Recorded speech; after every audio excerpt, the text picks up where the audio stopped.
আজকের রেসিপি বেতর শাক। আমি এখানে 500 গ্রাম বেতর শাক নিয়ে নিয়েছি, খুব ভালো করে ধুয়ে নিয়েছি।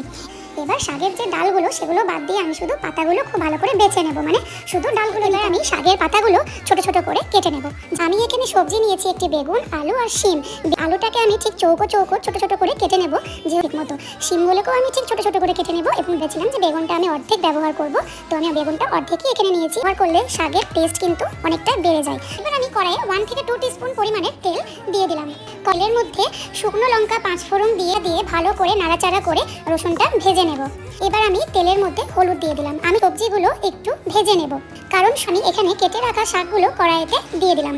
আর শাকটা দেওয়ার সঙ্গে সঙ্গে আমি ধনেপাতাগুলোও দিয়ে দিলাম।